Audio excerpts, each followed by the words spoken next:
రంగారెడ్డి జిల్లా తొర్రూరులో ఉద్రిక్తత తలెత్తింది. గ్రామంలో హనుమంతుడి విగ్రహాన్ని దుండగులు ధ్వంసం చేశారు. ఘటనాస్థలికి హిందూ సంఘాల నాయకులు చేరుకున్నారు. హనుమంతుడి విగ్రహం ధ్వంసం అయిన ప్రాంతాన్ని పరిశీలించారు. విగ్రహాన్ని ధ్వంసం చేసిన వారిని వెంటనే అరెస్ట్ చేయాలని డిమాండ్ చేశారు. గ్రామంలో భారీగా పోలీసులు మోహరించారు.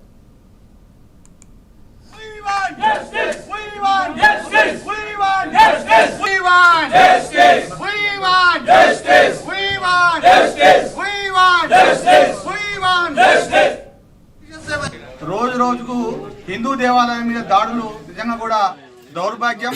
ఎందుకంటే ఎక్కడైతే హిందూ దేవాలయం మీద దాడులు అయినాక కూడా ఈ పోలీసులు వాళ్ళకి తగిన చర్య తీసుకోకపోవడం వల్ల ఒక దగ్గర చర్య తీసుకుంటే మా మీద చర్య తీసుకుంటారని చెప్పేసి ఇంకో దగ్గర చేయడానికి భయపడే విధంగా చర్యలు ఉండాలి.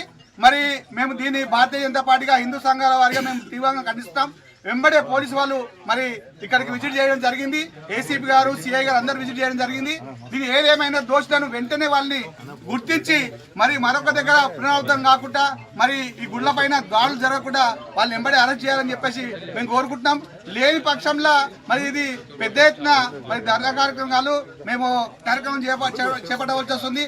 కొందరు మతిస్థిమితం లేని వ్యక్తులు అంట వాళ్ళు మతిస్థిమితం లేని వ్యక్తులు ఎక్కడ హైదరాబాద్లో నువ్వు పాడిచేరి పో, చంద్రంగుట్ట పో, ఇవాళ తొర్రూరు దాకా వచ్చింది. రేపు ఇచ్చిపెడితే తెలంగాణ వ్యాప్తంగా ఇదే ట్రెండ్ అవుతుంది.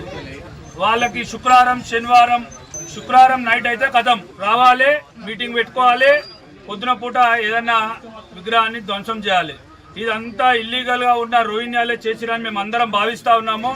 పోలీసులు తక్షణమే చర్యలు తీసుకొని ఇక్కడున్న రోహింగ్యాలను ఇల్లీగల్గా వచ్చిన రోహింగ్యాలను వెంటనే ఐడెంటిఫై చేసి వాళ్ళందరినీ బయటికి పంపించాలి, అరెస్ట్ చేయాలి.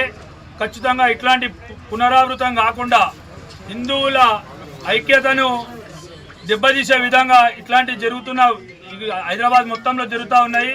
మేమంతా దీన్ని తీవ్రంగా ఖండిస్తూ ఉన్నాము. ఇట్లాంటివి మళ్ళీ జరిగితే ఊరుకునేది లేదు.